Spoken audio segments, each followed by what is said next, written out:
I am recording this at the absolute worst time of day in terms of natural lighting. The sun is just setting slowly in the west outside my window, so my coloring is going to change from minute to minute.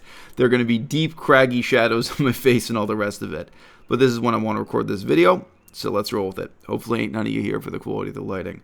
Shout out to Rode Microphone. I hope you guys are appreciating the better quality of the sound. And my new camera, new video quality should improve, I think, as early as tomorrow.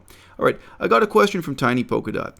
Tiny Polka Dot writes in and asks, "For how long have you been vegan?" It's off topic for the video where she posted the question, but that's okay. "And what made you go vegan?" She then goes on to say, "I'm very sorry if this is the wrong place to ask this, or if you've already answered this question fairly often." So wow, I have answered the question before, but I think it's about 4 years ago on this channel. About 4 years ago, I answered this question the last time. So it has been a while. And today, I think I can maybe answer it from a little bit more of a meaningful and profound perspective, especially given the subject matter that's been covered in my most recent series of videos. I think I can use that as a bridge and approach this from a different angle from what people have already heard before. She said, "I'm sorry if you get tired of hearing it." She then says, "P.S. I wanted to say that I like the way you look at things in a very philosophical and meaningful way. You come up with very good arguments. And I think, as a minor without much life experience, most people in general can learn a lot from them." So thanks. I appreciate the compliment. And I do get feedback from different people at all different stages of life, teenagers through retirement, about the ways in which my channel has influenced their lives. Sometimes it influences their use of language, especially if English is their second language. But I remember one long-time viewer of my channel, he'd seen every single video on my channel up to that point. So he'd seen hundreds of videos. Even though English was his first language and the only language he spoke, he said he kept a list of the new words, the new vocabulary he learned from my channel. So sure, a different way of talking about problems, a different way of solving problems, a different kind of practical philosophy. I know that's what a lot of people get exposed to on this channel. And my girlfriend, my current real-life girlfriend, has said to me many times that before she met me in person, my YouTube channel was really this one window onto, what would life be like if we were to take things seriously. It's really easy to grow up in circumstances where, all the people around you act like everything is a joke, everything's to be scoffed at. It's like, wait. Well, how would we live our lives if we took these problems seriously? If we really let ourselves worry and live in a more earnest and concerned manner. So I know my channel meant a lot to her and raised her political, philosophical, personal, and ethical questions that she'd thought about alone, but had never had anyone to talk to about, in terms of her friends and family. I think a lot of us are in that situation, and that's the marvelous, glittering window that the internet opens onto the world for so many of us. And of course, if you look around at the way people actually use the internet, well, there's a darker side to the use most people put it to. Okay, so let's actually answer this question. How and why did I become vegan? What made me go vegan? So in recent videos, I've talked about the fact that I really did have a very peculiar childhood. And this is partly, of course, my parents' fault, and it's partly the way I responded to it. The inferences I made, the conclusions I drew, and the next steps I took in terms of my own moral reasoning, I suppose. So it's worthwhile to mention, my father had 9 children, and probably none of them, I think I can say that safely, none of them really took the family religion as seriously as I did. And then none of them also were disillusioned as seriously as I was. And the family religion, as I've mentioned, was communism. Not moderate communism, not socialism. Extreme, hardcore communism. My parents were the types of communists who actively and openly said that Mao Zedong slaughtering 1 million people in Tibet was a good thing. They would also say that slaughtering 1 million people was nothing, that this was only a drop of blood in a bucket compared to the progress of communism and this sort of thing. So these were people who justified mass murder all around the world. There were other peculiarities in terms of their particular version of communism. But while in many other videos I've talked about basically what a negative opinion I have of communism as a philosophy, it is very easy for me to see that communism did give me, although communism as an economic doctrine collapsed and became worthless to me, communism as a social and political philosophy collapsed and became worthless to me, even communism as a critique of capitalism, I soon enough had debunked as, I made as I became more mature and more intelligent myself growing up. So you might think there was absolutely nothing positive came out of communism. Well, two things, one of which I've mentioned recently and one of which I haven't. One of the most fundamental things that comes out of growing up communist is the general awareness that philosophy can change the world. Communism, especially communism as taught to children, teaches you to think that one man can write a pamphlet with some new ideas, and that results in the collapse of civilizations and the rise of new empires and millions of people dying and tens of thousands of people all over the world, intellectuals and what have you, debating and researching those ideas and the progress of science taking on a new direction and so on and so forth. And, to some extent, a child who grew up in a family really fascinated with the history and philosophy of science might have that feeling. I think that's quite rare. I think it's quite rare to grow up in a family that really teaches you to revere an historical figure like Copernicus or Galileo or even Sir Isaac Newton, but probably a few do. The difference is, of course, Karl Marx didn't discover anything. And even for a child, if you pick up and read the Communist Manifesto by Karl Marx, if you pick up and read something written by Lenin or Stalin, there is indeed nothing impressive about it. There's nothing that makes you, there is nothing about that type of book that makes you think, I could never write something like this myself. And by contrast, if you, as a child, read about the discovery of insulin, almost any advanced scientific discovery, it's very easy to feel this is something I could never do myself. New breakthroughs in theoretical physics, putting a man on the moon, it's very easy to feel daunted and set back. But on the contrary, most of what you see in communist philosophy is really just complaining. It's so simple, a child can relate to it, a child can understand it, and a child can even look at it and say, hey, I could do better. A child can look at it and say, oh, the basic concept here is that the poor are too poor. Why are they too poor? Well, they blame the rich, they blame the landlords, they blame the people who own the farms who aren't paying the farmers enough. It really is about that simple. There's not a lot of math in Das Kapital, written by Karl Marx, that's going to take your breath away. So you get the sense that in generation after generation, people basically someone stands up and takes a moral stand, makes a moral commitment, starts publishing new ideas, and then the outcome is a revolution, a struggle for social change. So that was a value that was inculcated into me basically from birth.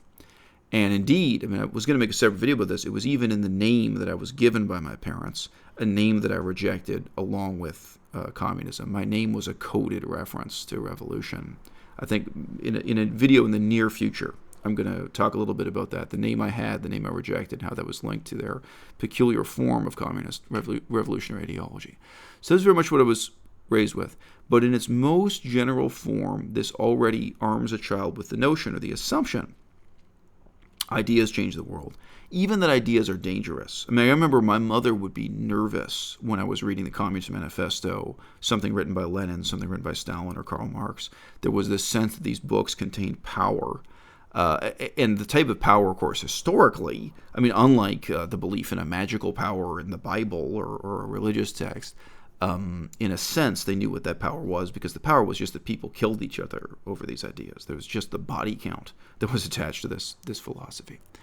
So the second idea, which I talked about briefly in an earlier video this week, the other idea is just the level of personal commitment and sacrifice expected of you, expected of me, and that I expected myself in order to make the world a better place. So this was within the communist philosophy, but of course it could be applied to other things. What does Moses do to free the slaves? what does Martin Luther King Jr. do to, improve the situation for black people in America? There were all kinds of non-communist figures and exemplars around you that once you're raised communist, once that's your frame of reference for the world, once that's the religion you're born into, you can then interpret in much the same way.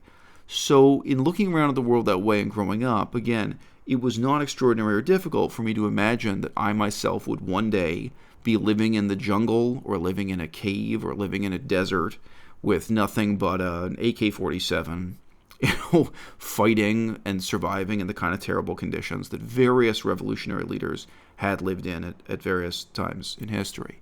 So during my childhood, one of the big political struggles that was in the news was the fate of South Africa. And I can remember being a small child and speaking with complete disgust about white people in South Africa who didn't simply take up arms against their own government, who didn't simply join or lead a revolution, that it was completely clear that this was, in terms of this ideology. And this only happened once, my parents took me to a kind of dinner party. So I was a small child, a miserable situation. I mean, you shouldn't really take small children to dinner parties where middle-aged people are going to chit-chat about politics and what have you. It's not really appropriate. But anyway, I was expected to sort of mope around in silence while my parents hobnobbed with some middle-aged people. And there was a couple there who had just arrived in Canada from South Africa. And of course, they presented their own story entirely positively, that they were allegedly white people who sympathized with the black liberation struggle. Didn't sound like they'd actually done anything for it, but that they were white people who disliked the political conditions in apartheid South Africa, and they'd thus run away to Canada. And I did not say this in front of them, but after we got to the car, my mother said something slightly positive about these people, that they were somehow heroic or positive or sympathetic, that they had kind of resisted the regime in South Africa and then run away to Canada. And again, I was a child, and I remember I just said, they're wimps. And my mother was shocked at this, and my father smiled. Smiled knowingly. And, my mother got quite upset, and there was a debate that unfolded in the drive home in the car. But I just took the position that I've been raised to believe. I was applying it to real-world situations. No, when these are your conditions, you have to be willing to endure extreme privation and poverty, live in a cave, live in a hut, live in the jungle, sleep, whatever it is, sleep under a tarp in the desert. Why would we expect anything less of these people? And my mother, in arguing against me, all she could say is, well, these are middle-class people who were accustomed to they were accustomed to a comfortable middle-class life, and they felt they couldn't have that in South Africa, so they came here to have that in Canada instead.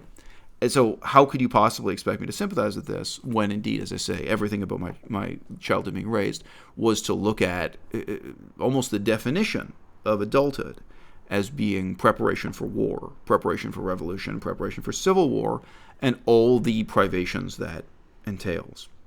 So, by the same token, when I was first starting to read philosophy as a child, I would look at something like Buddhist philosophy. I remember very clearly my first encounters with Buddhist philosophy, long before I got seriously interested in it. My first encounters with sort of the philosophy of ancient Rome and ancient Greece. And the main thing I could relate to was the stoicism of it. And I don't really here mean stoicism in terms of the specific school of philosophy, but the broad tendency of the machismo, the rejection of worldly pleasures, just this view that life was about suffering and living in a state of constant military preparedness. A lot of the ancient Greek and ancient Roman philosophers are like that. They have this martial spirit, which is lacking in modern philosophy. And that basically the pleasures of life are contemptible and are something to be sneered at, and that really the indulgence of the senses is a life that's just not worth living. So you see this across the board. I can remember reading one I believe Epictetus, I think it was, a philosopher who had actually formerly been a slave.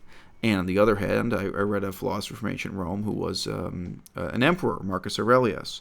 But it seemed to me, whether I was reading the philosophy of slaves or emperors from those ancient civilizations, I was reading this kind of world-weary, philosophy that showed total indifference towards the indulgence of the senses, and this total commitment to fighting for what's right at any given time, whether that's a slave rebellion or, frankly, the emperor persecuting Christians. As I recall, Marcus Aurelius did. He put Christians to death. He had Christians fed to the lions and all these other stereotypes about Roman emperors. That so be it, that whatever it was that was supposed to be right, supposed to be fought for, that was what you lived in preparation for. So how could I possibly feel any sympathy for these South African immigrants or refugees who had run away from, the struggle of the oppressed against the oppressors in their own country, just to live a quiet middle-class life in Canada, probably like the middle-class life they had in South Africa? From my perspective as a child, they were wimps. Now, of course, the reality is my own parents did not live up to their own philosophy in any way. They were not only wimps, they were very much slaves to the sensory pleasures. They lived lives of total self-indulgence. And it wasn't long before I came to regard my parents as really quite childish people, quite dangerously childish people. And, there's maybe a standard psychological pattern there where maybe some people may tend to idealize the virtues that are most inaccessible to them, virtues that are, from their own perspective, exotic, unattainable, hard to achieve or maintain, and some other set of virtues, that are easier for them to practice, they may be less likely to put on a pedestal. So some of that was going on with who my parents were in terms of the gap between the precepts they believed in and the life they actually lived. So this is a big part of the background to my feeling that vegetarianism and then veganism were completely inevitable in my life. I've talked in other videos when I've answered this question before, about my interest in ecology, in terms of where I grew up and my engagement with these other things. There are many, many other angles I could use, to reflect on this. But I mean, I do think this is a really short answer to why I ended up vegan in terms of the fundamental values that I chose to take forward from my communist upbringing into my post-communist, and by the way, anti-communist. I'm not just I'm an active critic. I'm someone who really rejects communism, knowing it from the inside. But in my anti-communist adulthood, those are values that were consistent in my life. And again, there's nothing inevitable to some extent that the values I fished out or selected out of my other brothers and sisters. My father had 9 kids, so I have a lot of other examples to look at. Nobody else seems to have learned quite the same lessons that I did. I'll just say it still is a challenge for me to say to people that I have had a wonderful life or that I currently am having a wonderful life. It's difficult for me. Well, it's gotten easier just in the last few years. I remember I had kind of a job interview situation in Kunming. It was a job I didn't take. I took a different job instead in Dahong. These both 2 places in China.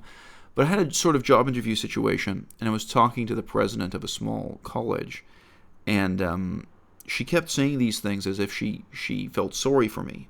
Her English wasn't that good, but she would say, "I'm sorry you had to do that. I'm sorry that didn't work out for you." And, I said to her, I think you misunderstand me. I had a wonderful life. I was like, haven't you read my CV? Haven't you read my resume? And actually she hadn't.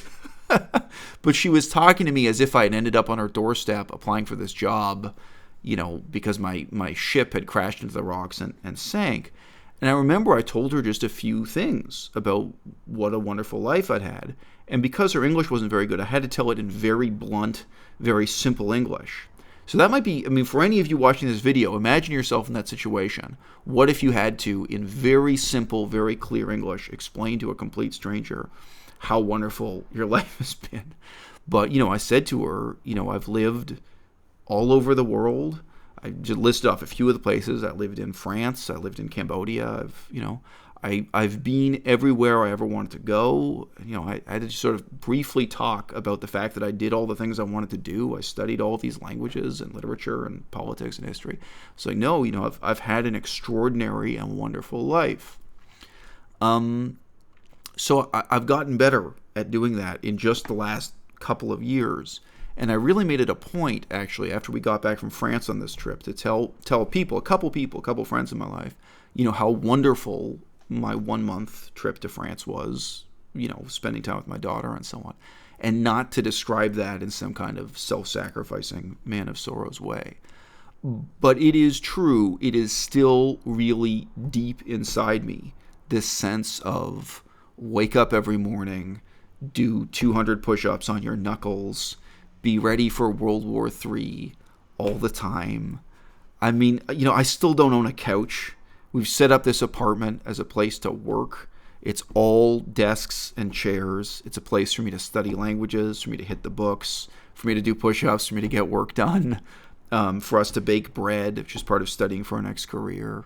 There's no doubt that there's still that unshakable sense in me that the unexamined life is not worth living, that the pleasures this world has to offer are just something to be scoffed at by any man of substance, and a kind of sincere incomprehension when I look around me at the other members of my generation and see how they waste their lives, waste their time, waste their brains, waste their money, drinking alcohol, smoking marijuana, watching football on television, playing video games, whatever, that they live in a state of constant dissipation, constant distraction, and then they act surprised when 10 years have gone by and they've accomplished nothing.